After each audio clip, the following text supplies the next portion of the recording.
¿Qué tal? Buenas tardes. Les damos aquí la bienvenida a Pasos Perdidos, también en una jornada importante donde avanzó el debate del presupuesto, ya cerrando la ronda de expositores, por lo menos es lo que estaba previsto con el emplazamiento que se dio a principios del mes de octubre. ¿Cómo anda, Fernando Pero ¿cómo les va? Fraquelli? Muy bien, muy buenas tardes. Bueno, una jornada en la cual ahora empiezan a mirar todas los bloques políticos, qué es lo que puede pasar la próxima semana, si el próximo martes hay Ujú. dictamen o no del presupuesto 2026.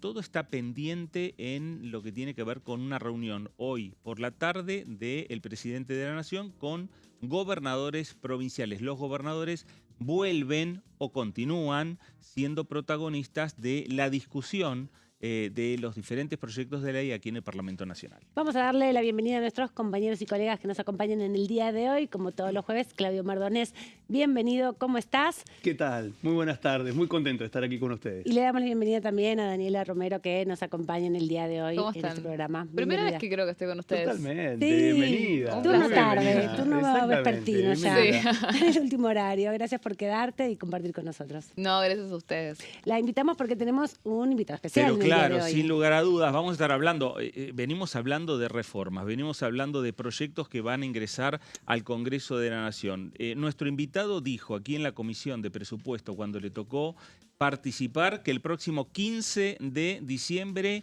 ingresan los proyectos de reformas del Poder Ejecutivo Nacional. Veremos cuáles son, veremos si es así. Alejandro Cacase, secretario de Desregulación del Ministerio de Desregulación del Estado, ¿cómo le va? Muy bien, Gracias por Fernando. acompañarnos. Un gusto para mí estar acá, compartir con ustedes esta tarde. Volver siempre al Congreso señor, también. bienvenido Sí, de te vemos regreso. muy cómodo. Cada vez que te vemos, porque has sido diputado, mandato cumplido, y Así cada vez que es. lo vemos... Está muy bueno lo de pasos perdidos, además. Exactamente. Así es. Bueno, el 15, ¿qué es lo que va a ingresar finalmente? Bueno, hay un trabajo muy importante que se viene haciendo el Consejo de Mayo. Recordarán primero entre los hitos de la desregulación, obviamente tuvimos el DNU 70, después tuvo la ley base que por tantos meses trabajó el Congreso, y un poco las reformas estructurales de más largo plazo se firmaron como parte de aquel pacto de mayo que se firmó finalmente en julio, el 9 de julio en Tucumán, que siempre resalto, fue firmado a instancia del presidente, pero con la participación de 18 gobernadores. Así que no era solo la idea del presidente, sino un consenso que se logró con los representantes de las distintas provincias. Y ese Pacto de Mayo tiene un decálogo de grandes temas, entre los cuales está la inviolabilidad de la propiedad privada, está el llevar el Estado a representar el 25 puntos del PBI, es decir, que hay una reducción del gasto público y reestructuración de los niveles de gobierno. Está establecido ahí la explotación de los recursos naturales, la inserción de Argentina en el comercio internacional. Está también el tema de la reforma laboral y de la reforma tributaria y previsional. Entonces, todos estos temas, ¿cómo se pusieron a trabajar? A partir de un consejo en donde hay representación del Congreso, de las dos cámaras, hay un diputado, una senadora, está también uno de los gobernadores en representación de las provincias, está la UIA, está también la CGT, con la idea de que haya esa representación social, productiva, para discutir estos temas. Y es como que casi semana a semana se han venido reuniendo, discutiendo a partir de documentos cada uno de estos temas, y se ha puesto como fecha para dar el producto de esto el 15 de diciembre, que es lo que yo mencionaba en la comisión. Entonces, el 15 de diciembre vamos a tener ese producto, lo del Consejo de Mayo, que va a dar los lineamientos de esas reformas que tenemos que encarar para adelante. Siempre con el objetivo en la cabeza de lo que dijo el presidente, de que Argentina sea el país del mundo más libre económicamente. Que yo digo siempre es un objetivo tremendamente ambicioso porque por los índices o rankings que él suele citar, como el de la Heritage Foundation, avanzamos 20 posiciones en un solo año, es el país que más avanzó en todo el planeta, pero avanzamos del puesto 144 al 124. Es decir, es enorme el avance que hemos hecho, pero no estamos ni entre los primeros 100, Claro. porque veníamos de ser una economía reprimida a una que no es ni libre o casi libre, como se pone. Entonces, hay mucho más trabajo por hacer para que podamos llegar a ser realmente una economía libre, y estas son las reformas estructurales que necesitamos para hacerlo, esos temas. Y la idea, Alejandro, es discutirlo todo en conjunto. Vos planteaste una segunda ley bases, se plantea que las reformas tanto provisionales de la legislación del trabajo y de la legislación vinculada con lo tributario podría analizarse en conjunto. ¿Qué están pensando, diagramando? Porque es ambicioso también Sí, va la a ser un reforma. poco secuencial, como digo, el producto de lo del Consejo de Mayo va a salir ahí.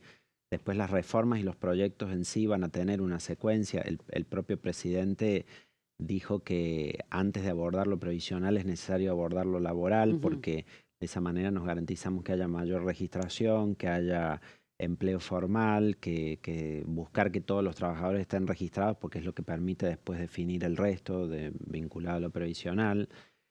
Así que eso seguramente tenga una secuencia, va a tener una secuencia.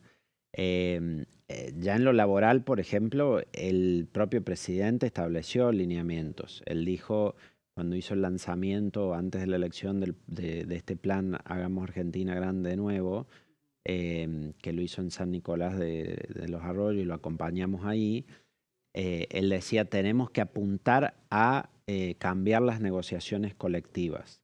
Y esto para mí es el eje de lo que tenemos que hablar, porque si ustedes recuerdan, el DNU fue muy ambicioso, el DNU 70 fue muy ambicioso en el tema de reforma laboral, pero después quedó suspendido por la justicia, ¿no? En todas sus partes, todo ese capítulo.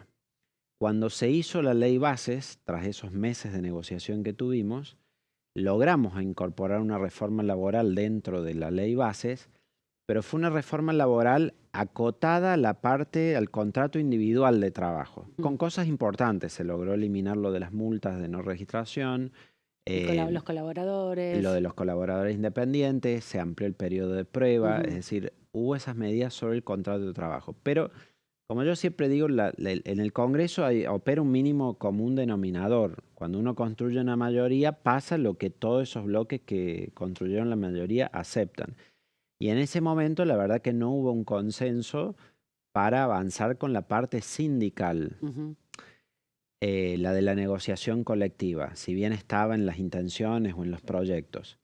Y yo creo que es clave porque, primero, nosotros tenemos un problema de que acá por nuestra regla de ultraactividad, cuando un convenio vence, aunque venza, sigue rigiendo. Automáticamente. Claro, entonces ya hay un incentivo ahí de una parte a no sentarse, total sigue obteniendo todos los beneficios que tenía del convenio, y así tenemos convenios que están absolutamente anacrónicos a los tiempos que vivimos. Otro gran problema que tiene es el de la prelación. La ley te dice que prima el convenio nacional por sobre todo los locales, regionales y demás, y eso es un gran problema. Porque las condiciones de productividad, de costo de vida, salariales de las distintas provincias son muy diferentes. Entonces, si uno exige el mismo salario para Buenos Aires que para Formosa, el resultado es que en Formosa hay desempleo, porque no se puede pagar ese salario, o hay informalidad. Nosotros necesitamos que se pueda ajustar eso a las distintas realidades. Y esto está hasta estudiado. Por ejemplo, si nos abstraemos de Argentina, Alemania lo hace así, atiende por productividad de cada lugar. Y tiene un crecimiento en el empleo de esa manera. Mientras que Italia tiene un convenio para Milán, que es rico, industrializado y demás, aplica el mismo en Calabria, en el sur, y obviamente que ahí no sirve. Bajo algunos estudios que hemos hecho, se ha identificado que podría haber un crecimiento del 16% en el empleo a partir de poder reconocer estas diferencias regionales. Lo del presidente es mucho más ambicioso. Él dice, hagámoslo por empresa, porque obviamente permitiría que en cada empresa se negocie empresa y sindicato y resuelva. Pero la verdad que cuando estuve en la comisión que mencionaban la semana pasada y expuse en este tema, vi gratamente que hasta algunos de los legisladores del PJ dijeran, bueno, lo de las zonas lo tenemos que ver, que analizar. Por ahí permitir que regionalmente se puedan disponer algunas cosas. Creo que sería clave. ¿Y eso no genera desigualdad entre las zonas? Bueno, es que hay desigualdad porque no todas las zonas tienen las mismas condiciones de productividad ni... A ver, yo soy de San Luis. En San Luis el costo de vida es más bajo que en Buenos Aires. Entonces, capaz que hasta con un salario más bajo yo puedo tener el mismo nivel de vida que tiene alguien acá con un salario más alto. En la Patagonia los salarios son muchísimo más altos. Entonces, cuando vos exigís una misma vara para todos, Algunos la cumplen y otros otras empresas en otras regiones no lo pueden cumplir y termina con eso generándose desempleo. Por eso es que hay que dar más flexibilidad a que eso ajuste. Y lo que, bueno, justo ayer nosotros difundimos un informe por el tema del costo de los convenios colectivos. Esto creo que hay que abordarlo.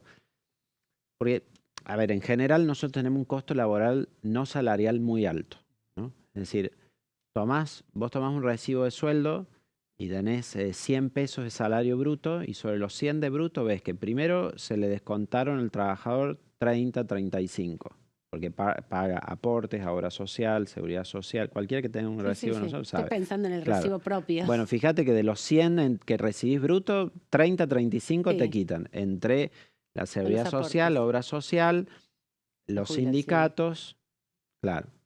Y sobre los 100, 35 más pone el empleador. Entonces, para que vos te quedes con 70, el empleador puso 140, el doble prácticamente. El doble. Esto es de lo más alto en el mundo. Y obviamente eso es lo que lleva a que tengamos tanta informalidad porque desincentiva la contratación o hace que el salario de bolsillo del trabajador sea menor. Obviamente que ahí está el tema de los costos tributarios asociados al trabajo, de la salud, que bueno, es un servicio que tienen los trabajadores, pero también hay que ver cómo se administra con las obras sociales sindicales, la transparencia de esos fondos y demás. Ahora, algo en lo que pusimos la lupa ayer y difundimos con un informe es la enorme cantidad de dinero que se llevan los sindicatos.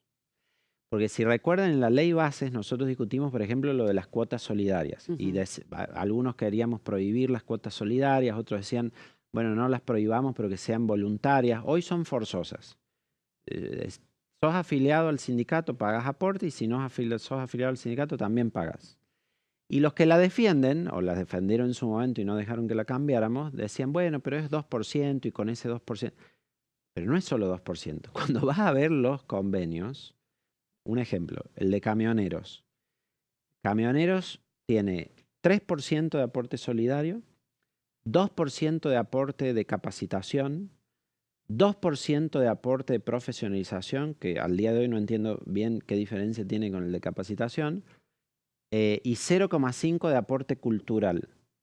Se lleva 7,5% de la masa salarial de los trabajadores. Totalmente. Debiéramos tener la fuerza laboral más entrenada del mundo con Y esa ahí le cantidad de quería plata. preguntar lo siguiente, porque habría que contrastarlo también con camioneros, ¿no? Pero ahí viene Sí. un tema, porque aparte ya vivió una parte de este debate siendo diputado Sí. y vio que, digamos, ahí había una serie de combinaciones. Una combinación tiene que ver con los aportes sindicales. Recién hablaban sobre las zonificaciones en el caso de una eventual diferenciación salarial. Y con las actividades, porque precisamente en el caso específico de convenios colectivos de alcance nacional, todos son de alcance nacional, pero por ejemplo en el caso de camioneros, en el caso de bancarios, en el caso de distintas actividades, me refiero por ejemplo al caso de los trabajadores del neumático, ¿cuáles serían las chances de buscar una diferenciación salarial entre, por ejemplo, Sí. Cuyo y el Gran Buenos Aires? ¿Ahí no se cruza también otro inconveniente respecto a buscar diferenciaciones salariales con actividades en algunos casos industriales o de comercio y servicio que tienen pautas Sí. federales? A ver, primero, en cuanto a las actividades, esta situación que te digo se ve en casi todas. Nosotros este relevamiento que hacíamos lo hicimos en distintas actividades.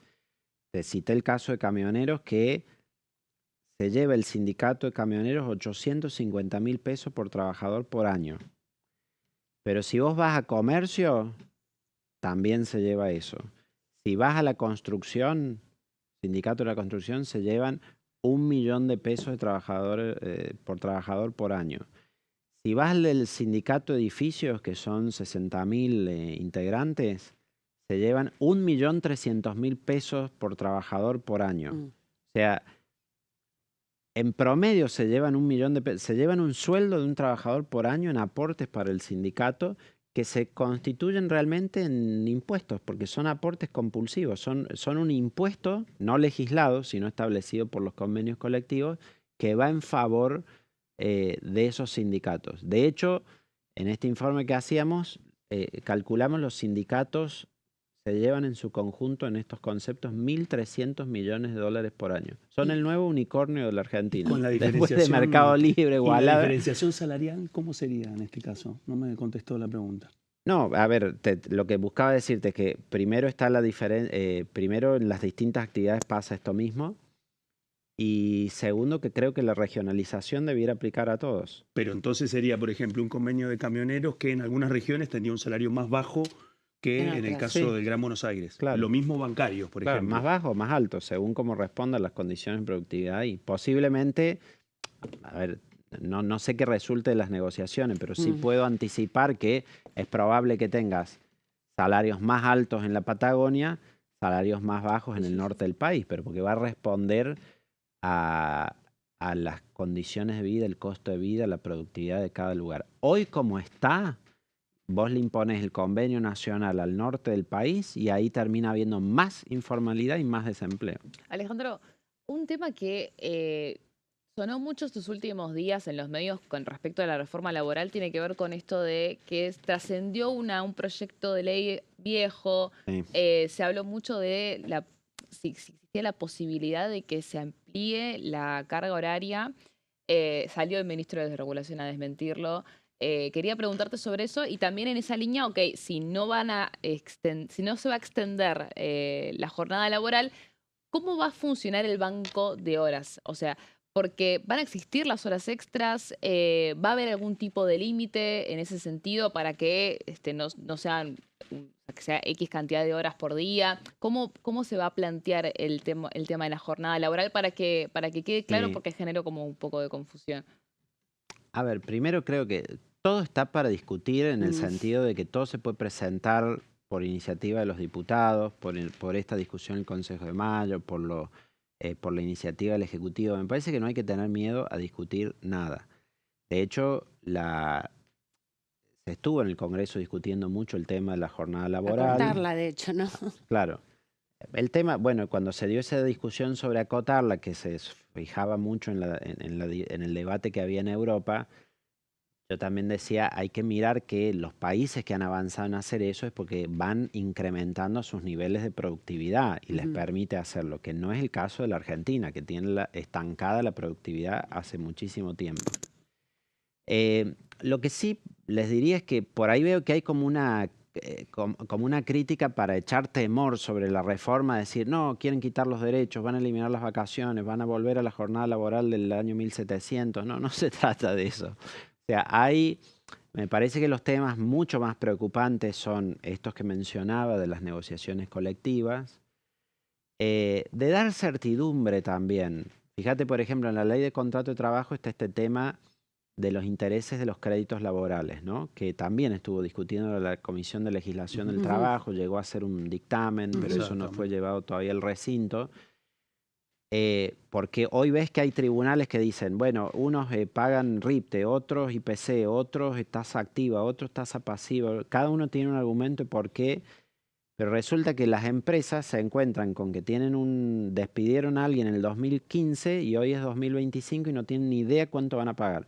Y según qué tasa o índice se le aplique, puede ser 1 millón o 20 millones. Entonces, les rompe cualquier posibilidad de prever, de saber cuál es su pasivo contingente, de armar sus balances. Y hoy, yo en la tarea como secretario de Revolución recibo un montón y todos hoy ya vienen y te dicen, por favor, queremos certidumbre en esto. Ya no es tanto ni qué regla se elige, sino de que haya una regla y sea estable. ¿Qué te quiero decir con esto? Ninguna de las empresas que nos vienen a hablar por estos temas, ni te diría tampoco los que vienen representando a los trabajadores, plantean ese tema de la jornada como un tema central para modificar. Sí quieren que haya certidumbre en las negociaciones colectivas, sí quieren que haya certidumbre con esto de los juicios, porque eso es lo que sienten es más dirimente para el mercado del trabajo. Ahora, Alejandro, ¿cómo, dos consultas, ¿no? ¿Cómo van a buscar convencer a la oposición de sumar mayorías, construir mayorías para avanzar con estas iniciativas? Desde la oposición están pidiendo garantías respecto a la convocatoria, por ejemplo, a sesiones extraordinarias. El gobierno está asegurando que va a haber sesiones extraordinarias para discutir estos temas.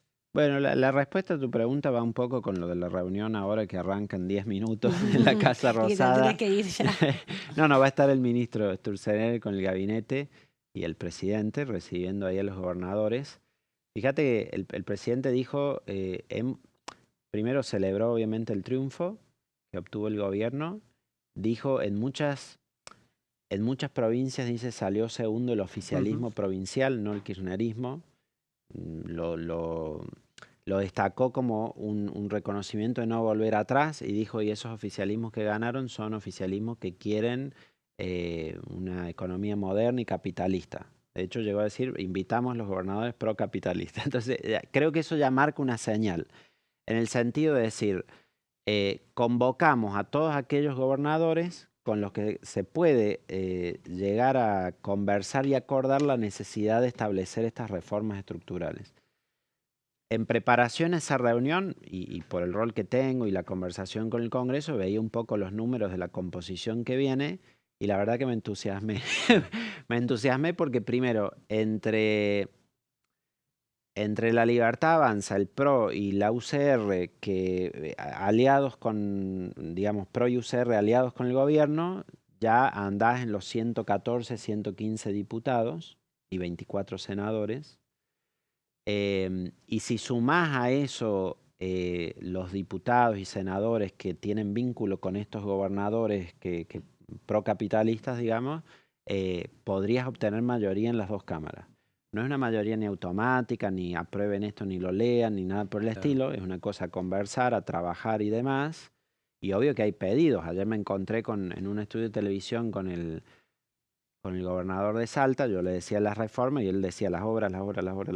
Y bueno, me quedó claro que quiere las obras. Claro. Entonces habrá que tener alguna de esas conversaciones para que estos pedidos de recursos, obras y demás de los gobernadores sean atendidos. Y creo que con ese espíritu los ha convocado el presidente. Pero te quiero decir, soy muy optimista a que primero con la legitimación que ha obtenido el presidente por el triunfo el domingo y segundo con este diálogo con estas otras fuerzas políticas y con los gobernadores, veo que hay una posibilidad cierta de que a partir de diciembre con la nueva composición del Congreso logremos algunas de estas reformas. ¿Ven el quórum más cerca? Sí, vemos el quórum más cerca, vemos una Estamos mayoría hablando más de 15, cerca. 19 votos del quórum. Sí, pero que cuando ves lo que juntan estos gobernadores, Sí. te puedo dar casos muy específicos, Sí. pero los conoces vos ya también al mapa de diputados. Creo que hay muchos de distintas provincias que pueden colaborar en esas reformas. Entonces soy muy optimista que las podamos hacer. Obvio, hay que entender que es un diálogo. No es vengo con el texto y al otro día Claro. sale... ¿Están dispuestos a modificar si hay que modificar? Bueno, hay que estar. ¿No? Viniendo yo de este ámbito, y de Sabés que bien estoy cómo en el es la Ejecutivo, no, conversación. sé y transmito. Y digo, miren, buenísimas todas estas educación ideas nuestras. presidencial. Vamos ahí dispuestos a Alejandra, poder negociar y acordar. en el marco de estas reformas que se podrían incluir en las extraordinarias, vos introdujiste la ley Bases 2 cuando viniste en la comisión. Y se abrieron muchas preguntas. Quería preguntarte en realidad en líneas generales qué puede incluir esta ley Bases 2, con qué nombre va a ir, porque también está como esa discusión. Y puntualmente a mí me interesa, ¿va a volver a insistir sobre privatizaciones que quedaron afuera, sobre las facultades delegadas, por ejemplo? ¿Puede llegar a volver a plantearse eso? Bueno, delegadas no, porque Ok. las delegadas duraron un año, eso fue lo que el Congreso concedió. El ministro Sturzenegger siempre dijo, vamos a usarlas durante ese tiempo y hacer todo el trabajo, y eso se hizo. Las delegadas, si recordamos, estuvieron muy concentradas sobre el tema reforma del Estado. Sí. Porque en un momento había una cláusula de delegación sobre desregulación, pero que era un poco vaga. Yo me opuse a eso, a que estuviera. Exactamente. Porque era vaga. Era como muy genérica y bueno, se sacó, entonces no hubo delegación para desregular. Con lo cual, sí hay mucho que desregular que tiene que venir por ley. Entonces, hay sectores de la economía que se pudieron reformar, como por ejemplo la economía, los hidrocarburos. Hubo otros que hay que avanzar. Y entonces eso tiene que venir ahí. Hay temas que quedaron pendientes de Bases 1, que en la celeridad de... Como por ejemplo... Bueno, por ejemplo, la defensa de la competencia iba a haber una nueva ley, o si recuerdan, había un proyecto de ley de sociedades para cambiar la ley de sociedades comerciales. Y es como que en la celeridad por poder acordar y sacar la ley base, bueno, esos temas se fueron dejando de lado. Y después Quedó del la mitad. accidente del primer Claro. intento, ¿no? Primer y segundo intento. Bueno, porque Comentamos llevó que- muchos meses, hubo Exacto. varias rondas, se buscaba abarcar muchísimo. Ahora, habiendo pasado el tiempo, habiendo la ley bases ya tenido sus efectos, algunos de estos sectores reformados, bueno, como que es tiempo de volver a dar algunas de esas discusiones. Entonces, la idea es que, claro, yo anuncié el otro día lo de la ley bases, bueno, el propio presidente habló en una entrevista con Fantino, hoy también Sturzenegger dio otra entrevista en Mitre hablando de esto. La ley base está, estamos preparando, así que no. ¿Va a tener ese nombre también? ¿Eh? ¿Ese nombre? Sí, al menos ahora la hemos denominado así, ley Ok, bases 2. puede Sí. ser con otro nombre. Bueno, te pero- tenemos que dejar ir ya a tus otras actividades. Gracias, Alejandro Cacase, por venir aquí a Gracias Pasos a ustedes, Perdidos. un Te vamos a gusto. tener cerca todos Sí. estos meses seguramente. Bueno, cuando mandemos todos esos proyectos voy a tener que venir Pero mucho. te vemos que estás por A acá, ver que qué te salga. volviste el Congreso y te quedás pasillando acá, reuniéndote con diputados. Eso es el secretario de Desregulación del Estado, así que gracias por venir a contarnos todo esto y seguimos esperando Muchas gracias los proyectos. a ustedes. Gracias. Bueno, nos vamos a ir a la pausa. La Volvemos primera, enseguida. aquí en Pasos Perdidos, regresamos. Ay, que se te nos morís, Dani.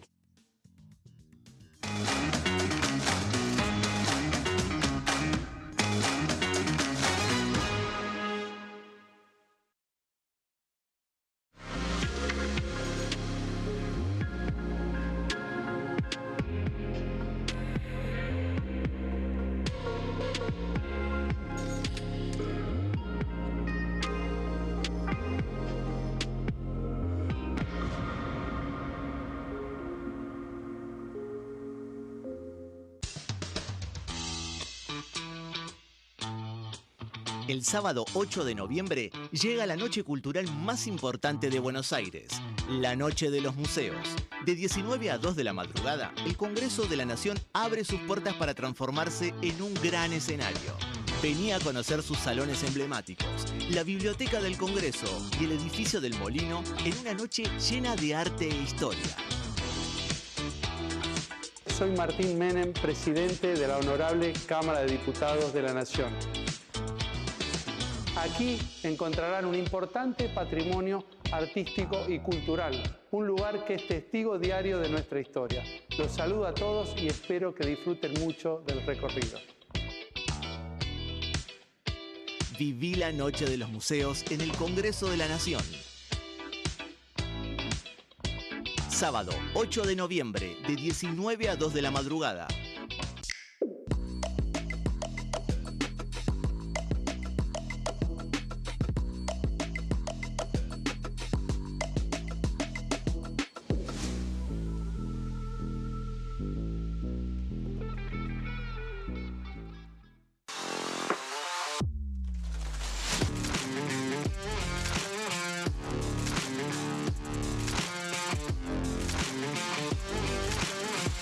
Orden del día, de lunes a viernes, 11 horas.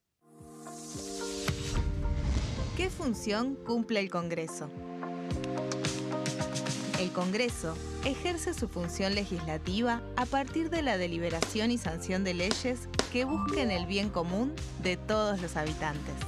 Durante 2024 se sancionaron 44 normas de enorme trascendencia, como la Ley Bases y Puntos de Partida para la Libertad de los Argentinos, la Ley de Medidas Fiscales Paliativas y Relevantes y la Boleta Única de Papel. La Constitución Nacional determina las atribuciones del Congreso, las cuestiones sobre las cuales puede y debe legislar, así como sus limitaciones. También establece la relación entre los distintos poderes, que es fundamental para equilibrar el sistema republicano. Además de legislar, el Congreso tiene la función de ejercer el control del Poder Ejecutivo. Entre otras atribuciones, ese control incluye el pedido de informes, las interpelaciones, la actuación de la Auditoría General de la Nación, dependiente del Congreso, la posibilidad de solicitar juicio político y la aprobación de las cuentas de inversión. Desde la reforma constitucional de 1994, el jefe de gabinete de ministros tiene la obligación de concurrir periódicamente al Congreso para informar acerca de la marcha del gobierno.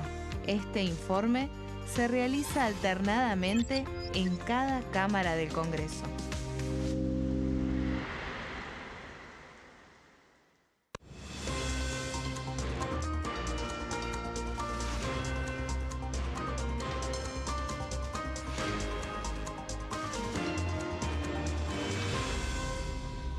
Consenso, de lunes a viernes, 12 horas. El sarampión es una enfermedad viral altamente contagiosa. Que no juegue con tu hijo. Puede poner en riesgo especialmente a menores de 5 años no vacunados. Ante la aparición de fiebre y manchas rojas en la piel, consulta de inmediato con un médico. La vacuna es la única forma de prevenirlo y es parte del calendario nacional de vacunación. Es segura, gratuita y está disponible en vacunatorios, centros de salud y hospitales públicos del país. Vos ya tenés esta vacuna. Dásela a tus hijos.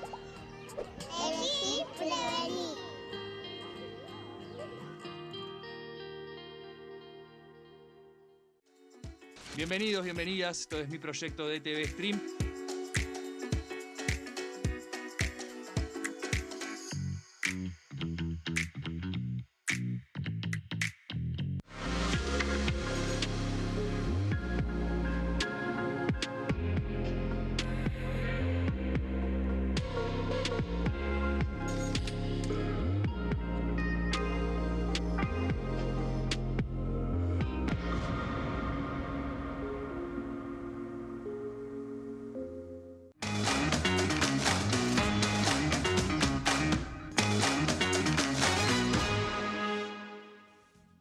Bueno, Fer, nos dimos una charla profunda acá Sí, con claro. el secretario de Regulación, exdiputado nacional, Alejandro Cacase. Nos adelantó algunos puntos, pero hay prendas que no quiere tirar. No, hay datos claro. que dejó en misterio. Además es un funcionario que sin lugar a dudas tiene un protagonismo en ascenso, Sí. ¿no? Porque obviamente una vez que empiecen a ingresar los proyectos del Ejecutivo en esta época, esta nueva época que se va a iniciar a partir del 10 de diciembre y donde el oficialismo, tal los números y bien como conoce la Cámara Alejandro Cacase, esa radiografía que va haciendo Alejandro Cacase de la construcción de mayorías, está viendo que el oficialismo puede lograr y ver, digamos, a la hora de plantear iniciativas, ver la posibilidad de lograr los números, tanto en diputados como en el Senado Pero Nacional. también aclaró que esto requiere negociación con los sectores, ¿no? Que no es el libro cerrado y que va a haber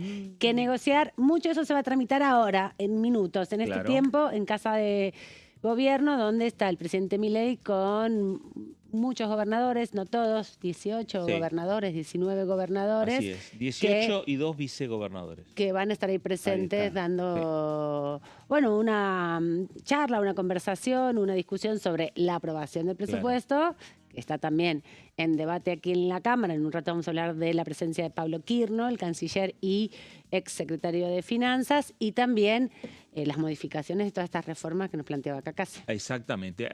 Hace algunos años, y casi yendo al texto constitucional, siempre uno asoció los gobernadores con el Senado. Sí. Pero con la injerencia, ¿no?, de los gobernadores ante el Senado. Con el tiempo y con estos tiempos que corren, desde un punto de vista político, los gobernadores tienen injerencia en el Senado y en diputados también. Exactamente. Pero nos vamos a meter en el Senado Obvio, Nacional. para ver qué radiografía queda del Así Senado de la es. Nación de la mano de Claudio Mardones. Es un momento oportuno para que pensemos juntos la nueva composición de la Cámara Alta. Tal como recuerda Fernando Fracchelli, la Cámara de las Provincias, según la Constitución Nacional. Y en este contexto, mientras el presidente Javier Milei está recibiendo a 18 gobernadores, 2 vicegobernadores, bueno, y después de haber escuchado a Alejandro Cacase, que Cacase nos deja 2 mensajes. Uno, que el gobierno está poroteando, que está siguiendo minuto a minuto la nueva composición de las mayorías con las que cuenta a partir del 10 de diciembre. Contabilizamos 110, que acá se contabiliza 114, así que estamos hablando de un número más corto para llegar al quórum, y eso habla de que el mapa de arena que tiene el gobierno nacional en este momento está en pleno rediseño. Sí, claro. ¿Y qué parte de ese rediseño gira en torno? Bueno, la centralidad, naturalmente, porque era un objetivo estratégico de mínima para el gobierno, y era contar con los tercios, el tercio tapón, como se podría decir en el fútbol.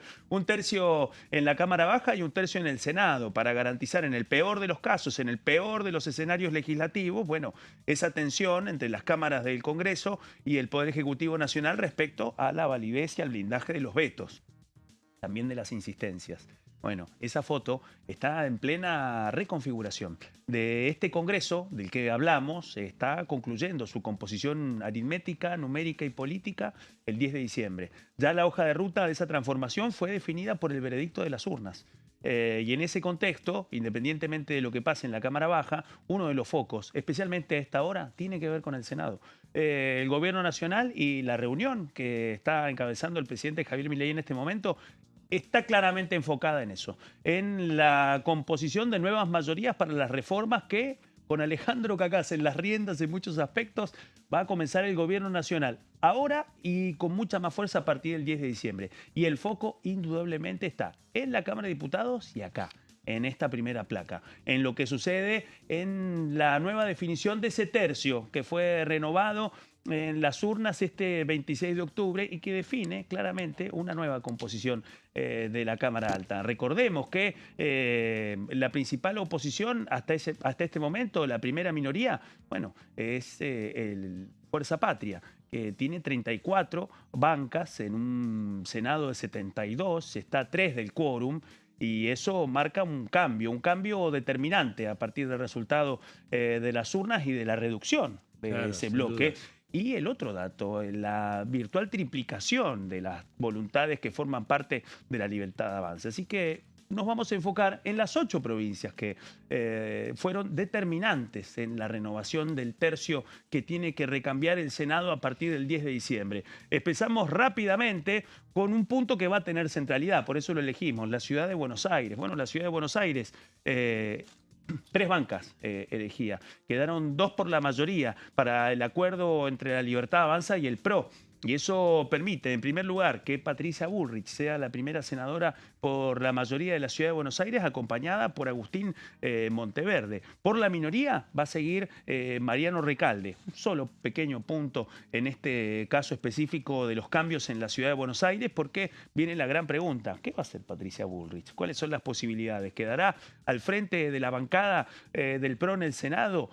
Otros creen que está en una condición competitiva para entrar en la otra línea, en el lugar que ocupa en este momento el puntano Bartolomé Abdala, y me refiero a la presidencia provisional del Senado. Acá hay un gran interrogante, porque buena parte de eso va a definir cuál va a ser la futura relación con Victoria Villarruel, con la vicepresidenta de la Nación. Así que por eso elegimos arrancar este repaso por la Ciudad Autónoma de Buenos Aires, porque encierra esta centralidad sobre la salida de la ministra de Seguridad, ahora senadora electa, y que jurará en diciembre su nueva banca. Vamos rápidamente a la siguiente placa y viajamos a la Patagonia. Vamos a Neuquén rápidamente, la segunda provincia que renueva 3 bancas. También otra novedad, protagonizada en este caso por 2 diputados nacionales. Velozmente, por la mayoría va la diputada nacional Nadia Márquez de la Libertad Avanza y el diputado nacional Pablo Servi.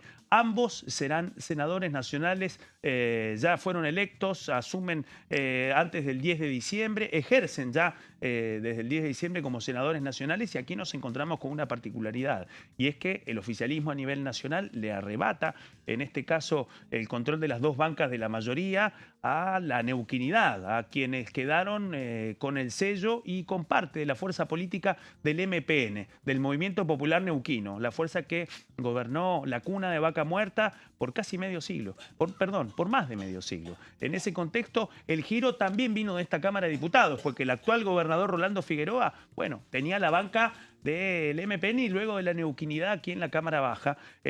Ahora viene otro momento, con Neuquén con 2 senadores, con una de paladar negro de la Libertad Avanza y con un empresario frutihortícola que viene del radicalismo y que posiblemente conforme el bloque libertario en el Senado de la Nación a partir del 10 de diciembre. Bueno, en el caso específico de la minoría, la neuquinidad, específicamente Julieta Corrosa será quien queda por la minoría.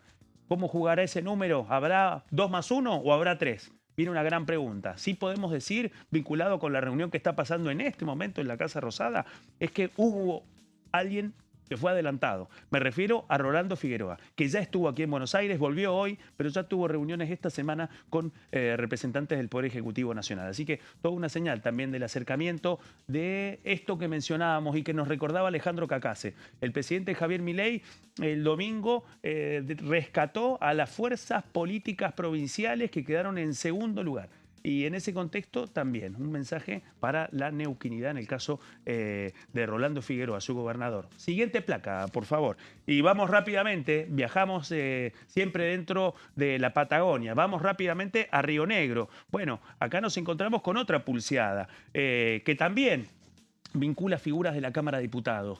En este caso, la mayoría de la provincia gobernada por Juntos Somos Río Negro, cuyo gobernador es quien fue senador nacional, Alberto Beretilnec, el brujo, como le dicen. Bueno, el rionegrismo tuvo un escenario adverso, especialmente en lo que tiene que ver con el Senado. Y lo vemos en esta placa, con claridad. En primer lugar, el panperonismo pudo quedarse con la mayoría. Martín Soria, actual diputado nacional, va a pegar el salto, va a cruzar pasos perdidos a partir del 10 de diciembre, porque es uno de los 2 senadores por la mayoría para la provincia de Río Negro. Y bajo el signo del peronismo, Ana María Marx es la segunda senadora por la mayoría que la retiene el peronismo. Por la minoría, bueno, nos encontramos con la diputada nacional Lorena Villaverde, que a partir del 10 de diciembre será senadora. De este modo, el dato, que el rionegrismo, comandado por Alberto Beretilnec, se quedó sin ninguna presencia en la Cámara Alta, un lugar que jamás le pasó inadvertido a ningún gobernador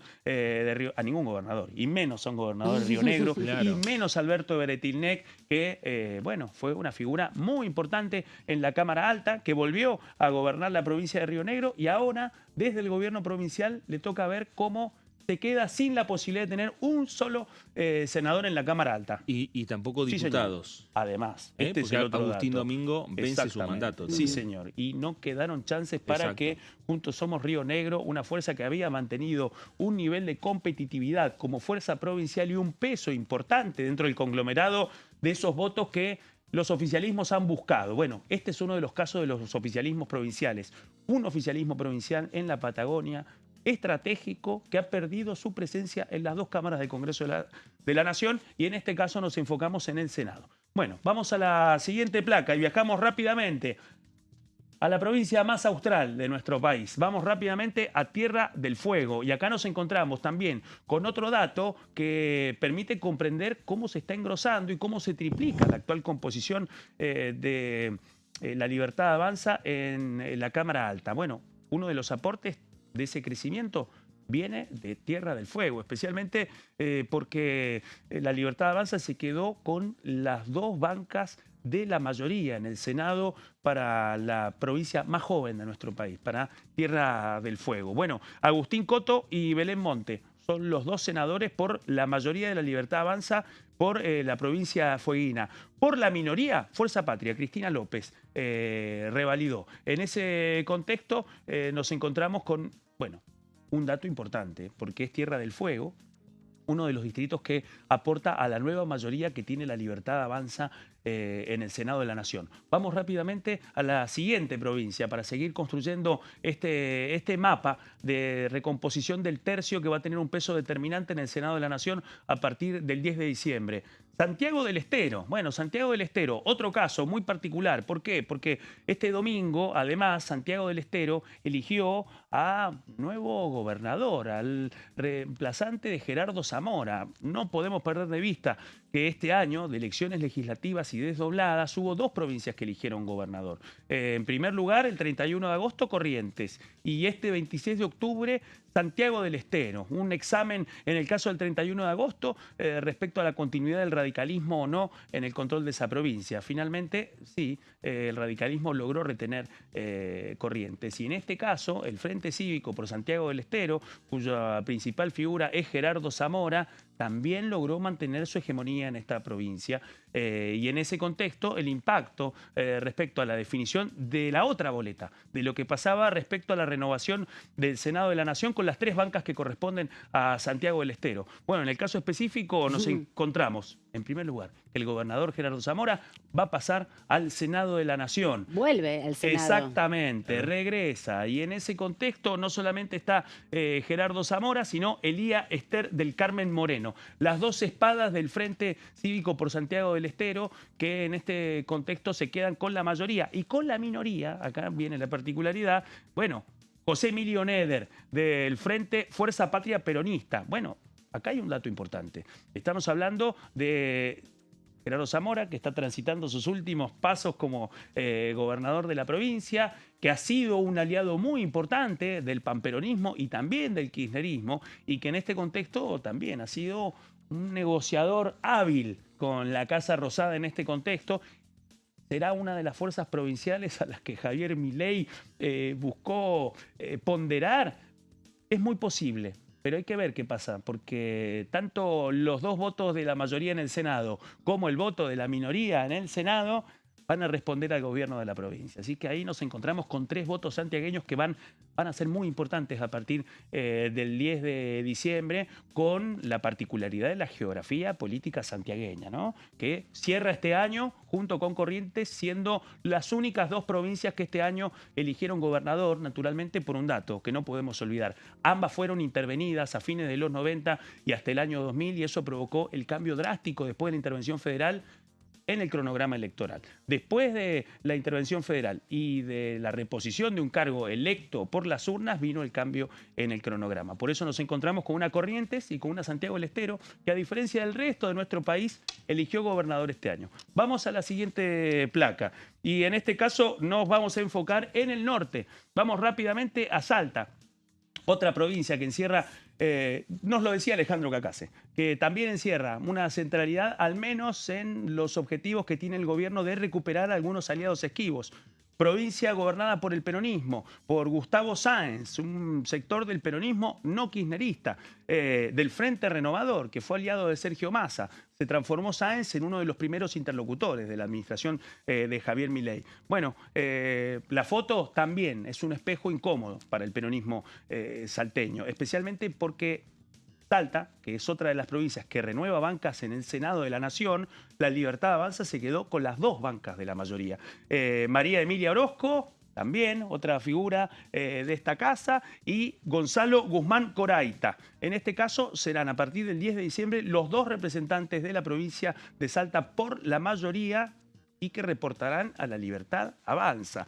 En este caso, por la minoría, bueno, el peronismo salteño logró retener la minoría con Flavia Arroyón bajo primero los salteños. Es el signo del peronismo salteño comandado por Gustavo Sáenz, que compitió y que se quedó con la minoría. Bueno, una derrota para el peronismo salteño. Y el desembarco de la ex ministra y ex secretaria de Energía, Flavia Arroyón, una figura con mucha experiencia, indudablemente una voz que tendrá mucho peso en materia de discusión hidrocarburífera y energética a partir del 10 de diciembre, pero sin perder de vista. Por la minoría, porque la mayoría, las 2 bancas de la mayoría, las controla desde el 10 de diciembre La Libertad Avanza. Vamos rápidamente con otra provincia. Vamos al Chaco. El Chaco, que encierra también una particularidad, y es la última de las 8 provincias que repasamos. Bueno, acá Chaco, la provincia gobernada por Leandro Osdero, limítrofe con la provincia de Corrientes, bueno,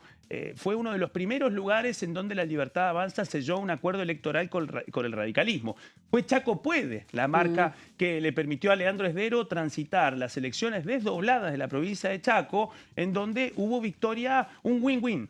Victoria del radicalismo provincial y victoria de La Libertad Avanza a nivel nacional. ¿Por qué? Porque finalmente Chaco Puede pudo intervenir en una alianza, primera alianza de radicales con Peluca en un distrito desdoblado del norte argentino, que originó primero la victoria compartida en las desdobladas de Chaco, y ahora este dato, con la centralidad que tienen las 3 bancas chaqueñas en el Senado de la Nación. En este caso, Juan Cruz Godoy y Silvana Schneider, las dos figuras que uno libertario y el otro radical, que son los que forman parte de esta alquimia, libertaria y radical, que gobierna la provincia del Chaco y que se queda con las dos bancas de la mayoría en el Senado de la Nación, en la representación chaqueña. Por la minoría, Jorge Milton Capitanich, de Fuerza Patria, que se queda por la primera minoría, ex gobernador de la provincia, ex jefe de gabinete de la Nación y una de las provincias también, que a esta hora todavía están contando los porotos respecto al cierre del escrutinio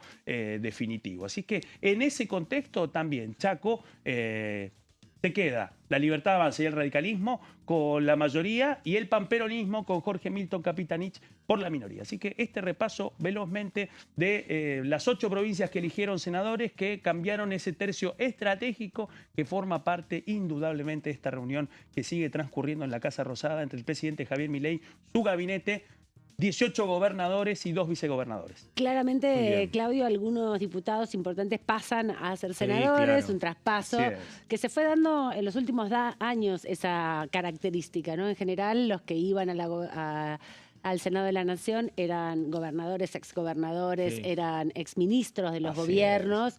Ahora ya hay una dinámica donde por ahí hacen un paso por diputados y rápidamente participan o aterrizan del otro lado de Pasos Perdidos. Y Capitanich también fue senador en su juventud. Muchos años. Vuelve después de muchos años. Vuelve al Senado. En un congreso diferente, exactamente. muy atomizado, y donde el peronismo perdió la mayoría que históricamente tuvo en el Senado de la Nación. Y en el caso del Poder Libertario nos encontramos con la velocidad y el aprovechamiento de esos cuadros legislativos y en la renovación de sus candidatos en lo que fue esta elección del 26 de octubre. Pero claro, estamos viendo el salto veloz de varios integrantes de esta casa que están camino en pleno desarrollo de sus mandatos, bueno, se preparan para el otro salto, para un salto inédito para Libertad Avanza, teniendo un bloque que a partir del 10 de diciembre va a superar la veintena. Ahora, también lo que va a producir son corrimientos en las listas de hace 2 años atrás, cuando ingresaron varios libertarios aquí a la Cámara de Diputados. Totalmente. Salta, Neuquén,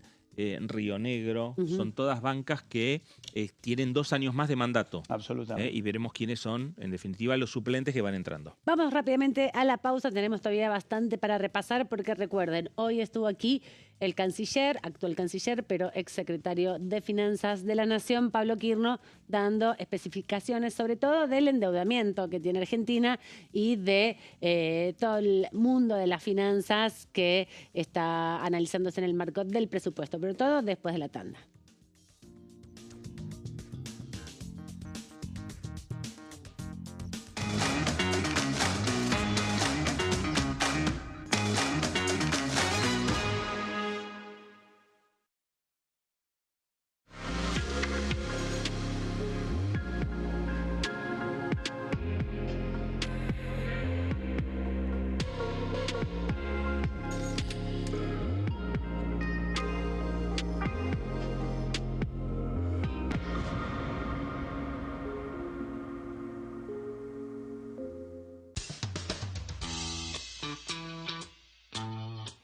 El sábado 8 de noviembre llega la noche cultural más importante de Buenos Aires, la Noche de los Museos. De 19 a 2 de la madrugada, el Congreso de la Nación abre sus puertas para transformarse en un gran escenario. Vení a conocer sus salones emblemáticos, la Biblioteca del Congreso y el edificio del Molino en una noche llena de arte e historia. Soy Martín Menem, presidente de la Honorable Cámara de Diputados de la Nación. Aquí encontrarán un importante patrimonio artístico y cultural, un lugar que es testigo diario de nuestra historia. Los saludo a todos y espero que disfruten mucho del recorrido. Viví la Noche de los Museos en el Congreso de la Nación. Sábado 8 de noviembre, de 19 a 2 de la madrugada.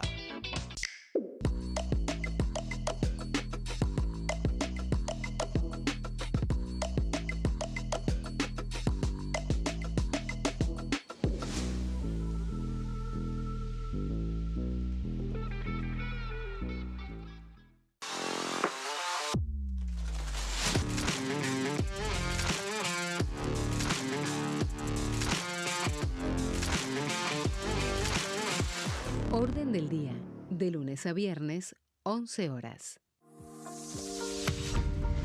¿Qué función cumple el Congreso?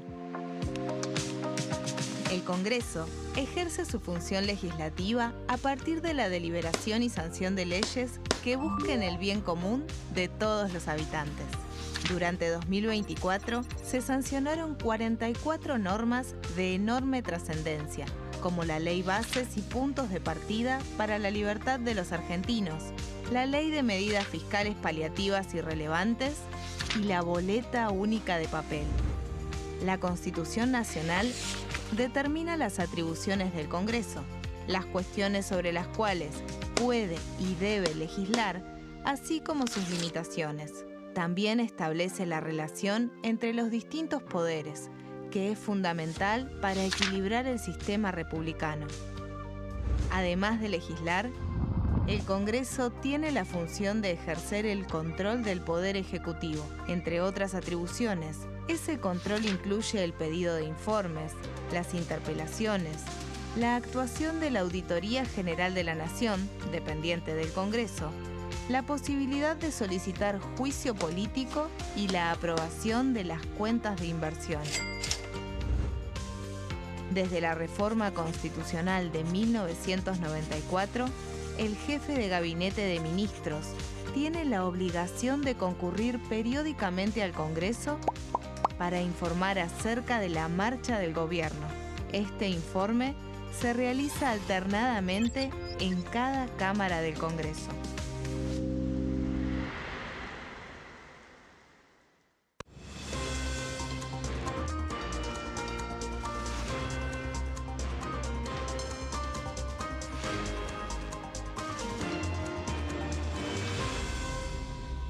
Consenso, de lunes a viernes, 12 horas. El sarampión es una enfermedad viral altamente contagiosa. Que no juegue con tu hijo. Puede poner en riesgo especialmente a menores de 5 años no vacunados. Ante la aparición de fiebre y manchas rojas en la piel, consulta de inmediato con un médico. La vacuna es la única forma de prevenirlo y es parte del calendario nacional de vacunación. Es segura, gratuita y está disponible en vacunatorios, centros de salud y hospitales públicos del país. Vos ya tenés esta vacuna, dásela a tus hijos. Elegí prevenir.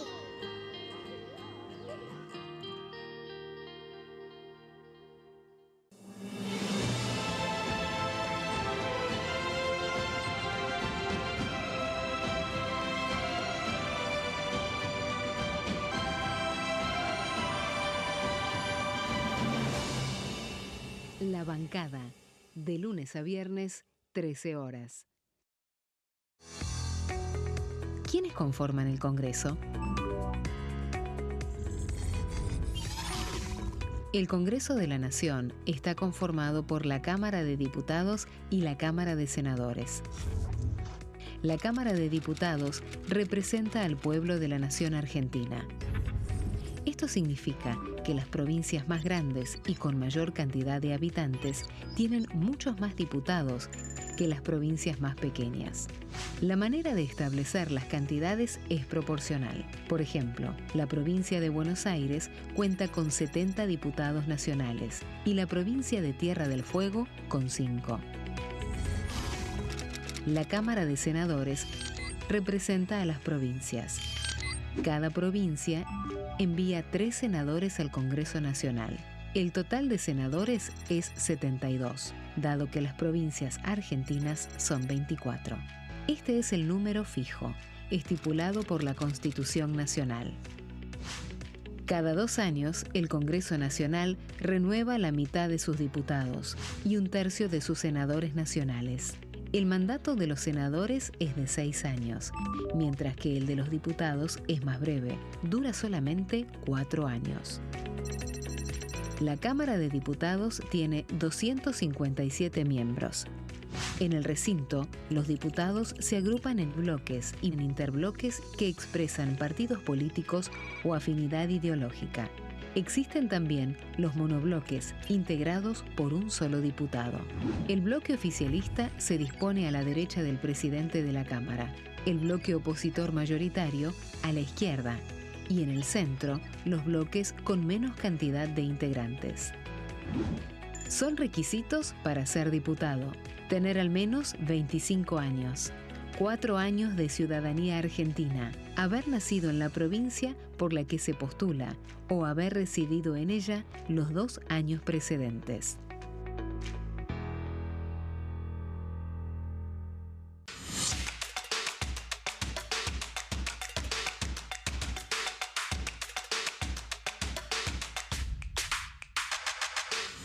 Quórum, de lunes a viernes, 14 horas.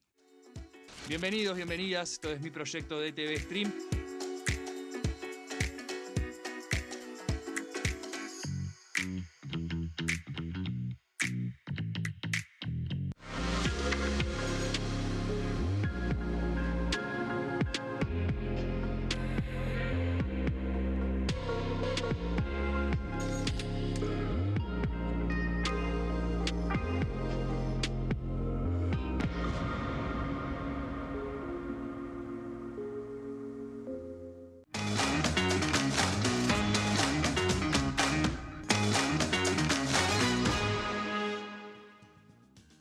Justamente Bueno, sí. hablábamos del presupuesto antes de Así irnos a la es, pausa claro. y todo lo que se estuvo discutiendo hasta el día de hoy, ¿no? Exactamente. Hoy, formalmente, último día de las sesiones o reuniones informativas de la Comisión de Presupuesto y Hacienda.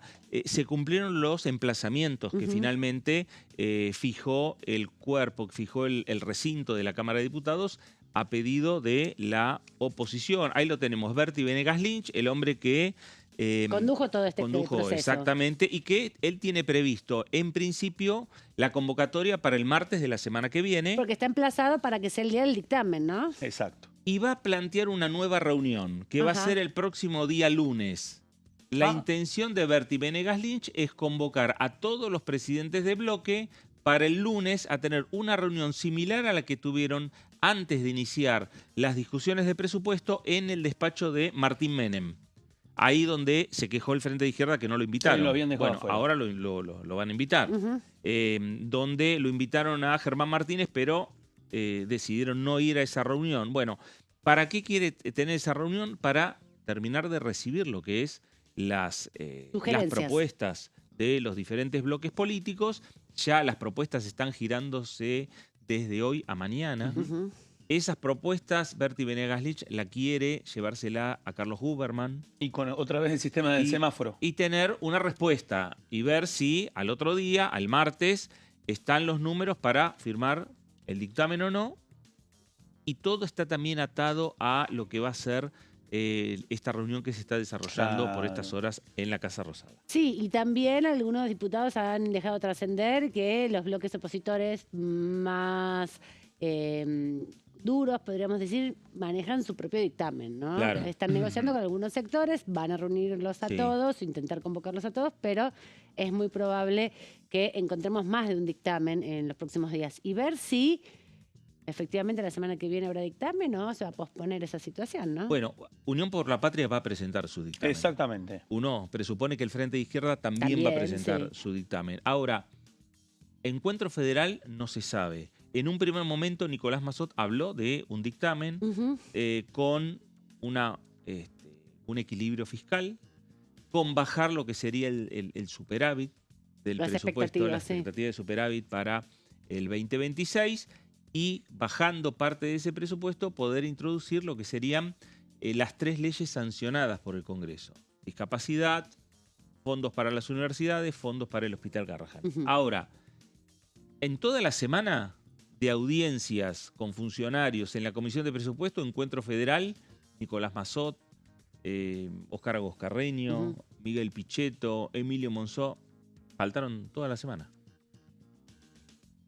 En política eso es un gesto. Exactamente. ¿No? Y es una señal. Ese silencio habla por muchos. Exactamente. Entonces, veremos finalmente qué es lo que ocurre y veremos si finalmente hay el próximo día martes convocatoria que hasta las 4:30 cuando comenzamos el programa, la convocatoria no estaba hecha. Oficialmente en la página de la Cámara de Diputados. Y ahí se abre otra pregunta también respecto a los dos tiempos del gobierno. Por una parte, alisar el camino de acá hasta el 10 de diciembre y las otras señales que están surgiendo, que las hemos venido contando, de un eventual periodo de sesiones extraordinarias y quizás también la posibilidad de que esas mayorías, nuevas mayorías que el gobierno está tratando de construir, las puedan activar después del 10 de diciembre para el diseño del presupuesto, que tendría ya una predefinición a partir de estos dictámenes que pueden aparecer o no de acá al lunes. Es posible que en la reunión del lunes también talle mucho el final de los sondeos que está formalizando el presidente Javier Milei en este momento con los gobernadores.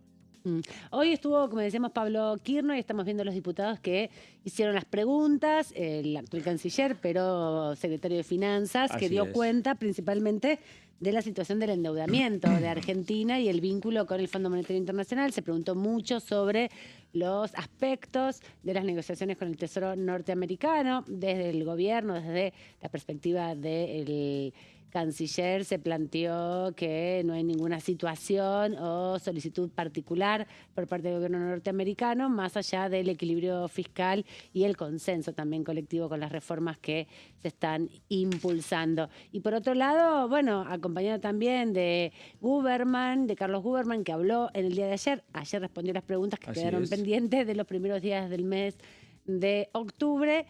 También hubo ahí un intercambio con los funcionarios que estuvieron en la jornada de ayer respecto a todo el sistema educativo, tanto a nivel primario como universitario, el sistema educativo. Antes había estado el dispositivo de funcionarios vinculados con el Ministerio de Desregulación, lo teníamos acá casi temprano, donde se anunciaron todas estas cosas. Así que estuvo también la ministra de Seguridad, Patricia Bullrich, estuvo la jefa de gabinete del Ministerio de Defensa, se nombra que también podría ser una de las próximas integrantes del ministerio, referentes del ministerio, porque Luciana Carrasco. Claro, porque su jefe, el ministro, se vuelve a la Cámara como diputado.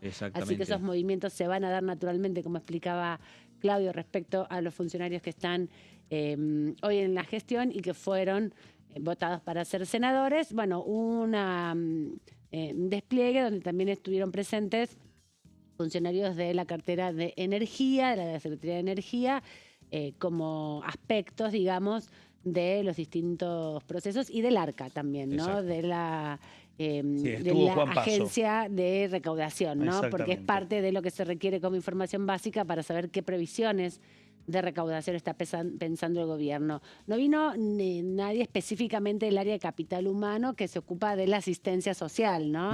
Sí, vinieron de educación, tampoco se vino del ámbito de salud, que son como los dos puntos donde mayor cantidad de gastos o de inversión tiene el Estado con la asistencia a las jubilaciones y también a los sectores más vulnerables. Eso quedó pendiente. Y la oposición que reiteró sus pedidos permanentes de presencia tanto de Sandra Petovelo, la ministra de Capital Humano, y de Luis Toto Caputo, el ministro de Economía de la Nación. Vamos a repasar la entrevista que hicieron con Nadia Márquez, diputada nacional, senadora electa de La Libertad Avanza por la provincia de Neuquén. Hizo un análisis de las elecciones y este es un fragmento. Bueno, muy contentos con el resultado. Pudimos salir primeros en las elecciones, quedó segundo el partido local, la alianza local del gobernador, la Neuquinidad, y en tercer lugar Unión por la Patria o Fuerza Patria. Así que un resultado realmente muy satisfactorio para nosotros, que veníamos trabajando mucho. Recordemos que en el 23 participamos con un sello prestado, es la primera vez que participa el espacio político de La Libertad Avanza como tal, así que era realmente todo un desafío, no solamente en relación a las elecciones, sino que participar también por primera vez, como el resto de las provincias, sin la cara del presidente en la boleta, y fue una satisfacción los resultados de quedar primeros y tener 2 senadores como representantes del espacio político, pero también 2 diputados, que es algo que no se daba desde el año 2013 en la provincia de Neuquén.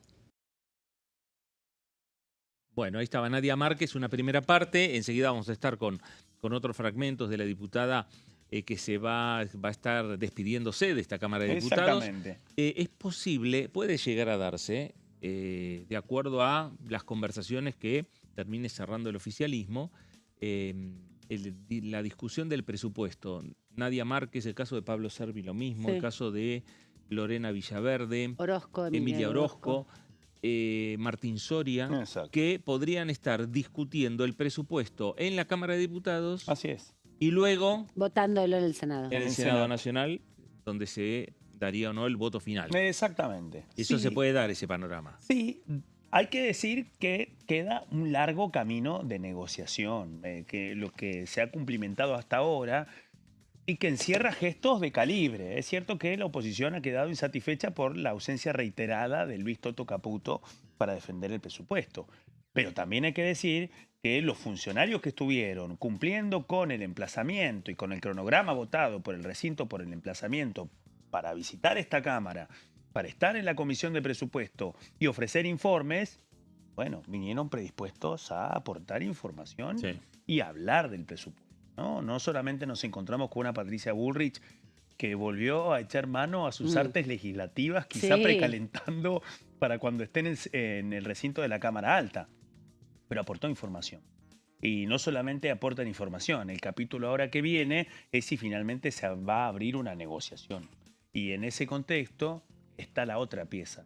¿Cuán seguro se siente el oficialismo negociando ahora, avanzando en algunos puntos de la negociación para que la definición final se tome después del 10 de diciembre? Porque eso posiblemente acorte también los términos de la negociación. Porque para poder conseguir los votos para la sanción del presupuesto 2026 a partir del 10 de diciembre, los números son menos exiguos que los que asoman ahora. Sí, además también hay que decir que de darse por ahí la aprobación en la Cámara de Diputados de la media sanción de presupuesto antes del recambio parlamentario, en el Senado se le pueden incorporar modificaciones incluso en el momento de la votación, cuando se vota artículo por artículo, cuando se vota en general, y eso va a requerir que vuelva el presupuesto a la Cámara de Diputados, así que hay todavía muchos movimientos que hacer respecto a la aprobación del presupuesto 2026. Lo que sí se vislumbra a partir del resultado electoral es que el gobierno nacional está más cerca de tener un presupuesto que de no tenerlo, ¿no? Hay menos margen de que en este proceso, estos próximos 2 años por lo menos de gestión que quedan, sea más plausible la aprobación de un presupuesto, que también es una demanda de gobernadores y de organismos internacionales. Y eso tiene que ver con esa construcción de mayorías, que también lo conversábamos antes con Alejandro Cacase, donde él avisora números interesantes para el oficialismo, tanto en la Cámara de Diputados como en el Senado, como para avanzar con iniciativas. Esto lo que va a hacer también reducir el número de DNU por parte de la Casa Rosada en muchos aspectos, porque teniendo números en el Congreso, obviamente el presidente de la Nación o la Casa Rosada envían la discusión al Congreso Nacional. Exactamente. Lo que pasa es que en estos 2 años, sin un presupuesto sancionado por el Congreso de la Nación, no podemos perder de vista este dato cortito, que también se está cocinando en la Casa Rosada, pero que la relación de los 24 gobernadores con el presidente Javier Milei y con el Poder Ejecutivo Nacional está a un paso de cumplir 2 años de tironeos y pulseadas durísimas que han implicado en muchos aspectos temas que no pasan inadvertidos para los gobernadores de todos los pelajes políticos. No perdamos de vista, primero, que este Congreso, al menos en estos últimos 60 días, fue foco de una ofensiva consensuada de manera inédita por 24 gobernadores, es decir, por todos los gobernadores de todos los pelajes políticos para forzar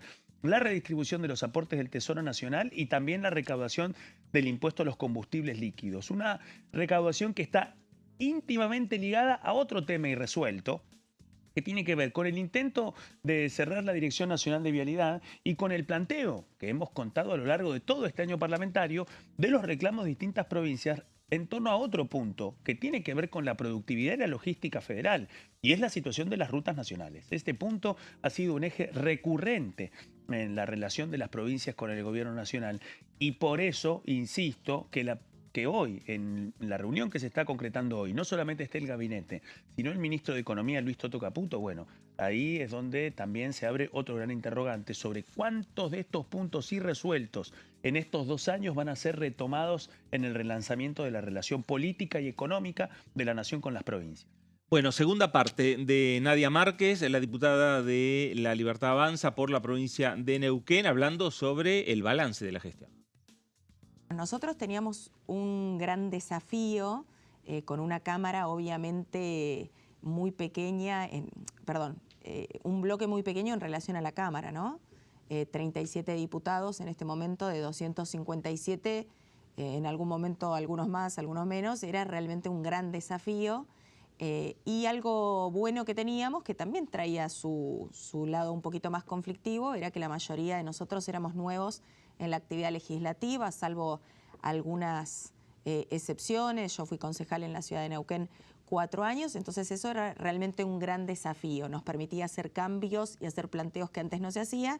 Sufríamos también de cierta forma o cargábamos con la inexperiencia del trabajo parlamentario, pero creo que con la tarea de Martín Menem como presidente de la Cámara y de Gabriel Bornoroni como jefe de bloque, nos permitió poder ensamblar hacia adentro el espacio y también comenzar el diálogo con los otros espacios políticos y sacar leyes importantísimas, especialmente al principio, como lo fue Ley Bases, el RIGI, que es tan importante para provincias, por ejemplo, como la que represento, que es la provincia de Neuquén, y también sufrir los embates de estos últimos meses que fueron difíciles para nosotros, pero vuelvo a decir, 37 diputados de 257, también difícil de llevar adelante esos acuerdos.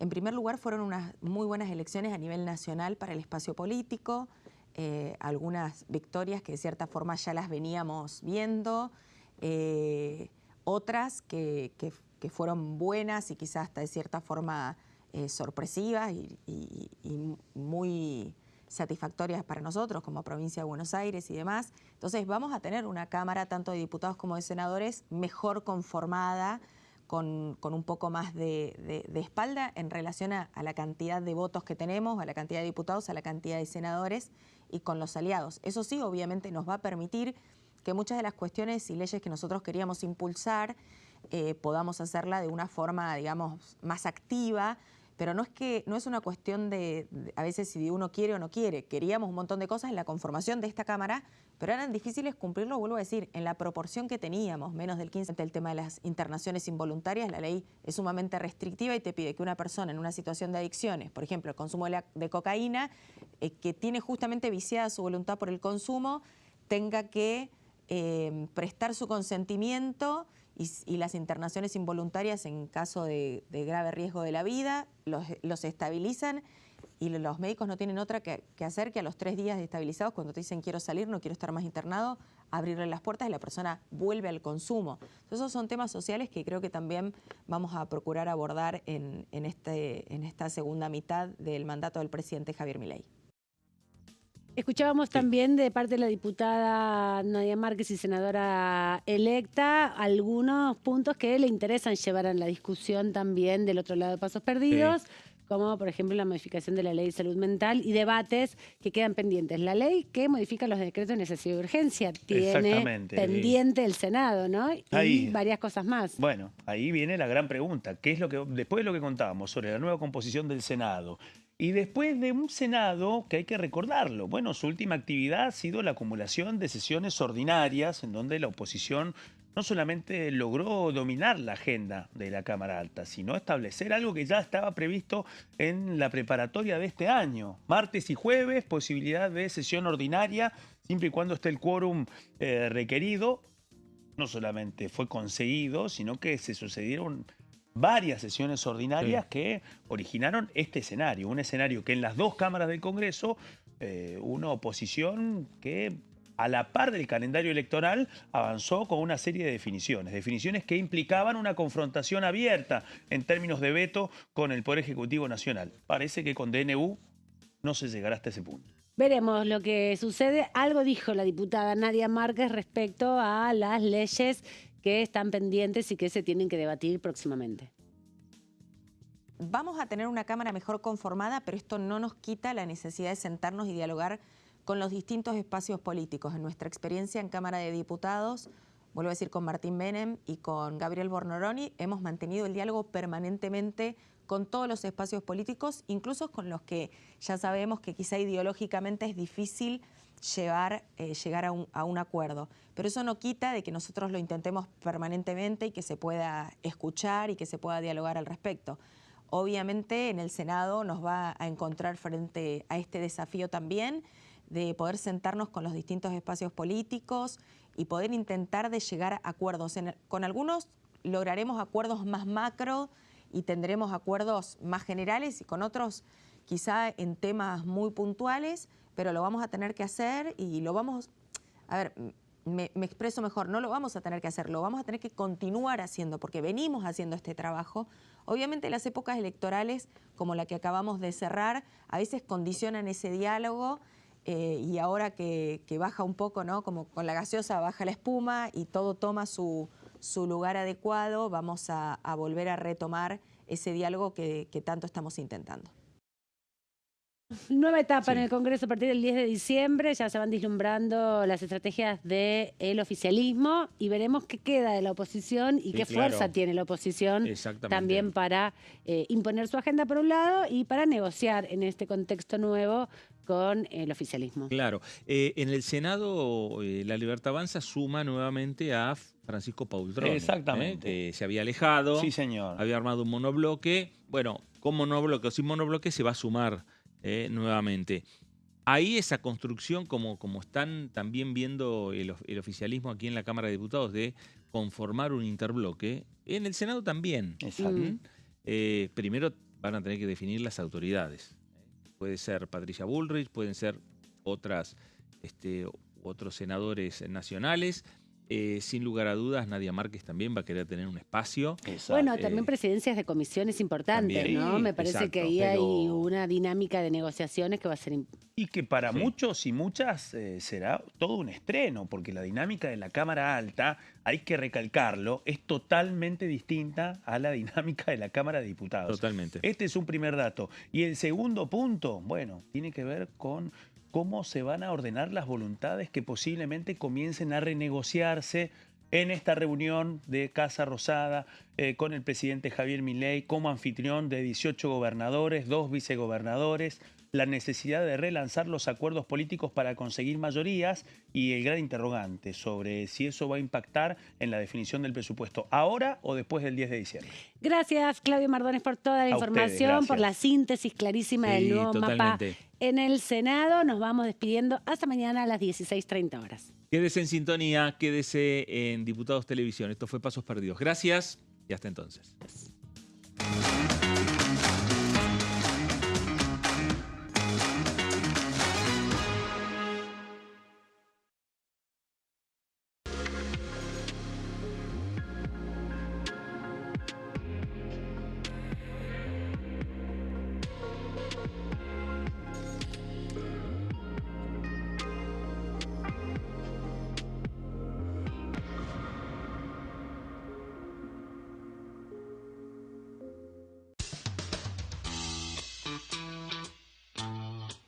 El sábado 8 de noviembre llega la noche cultural más importante de Buenos Aires, la Noche de los Museos.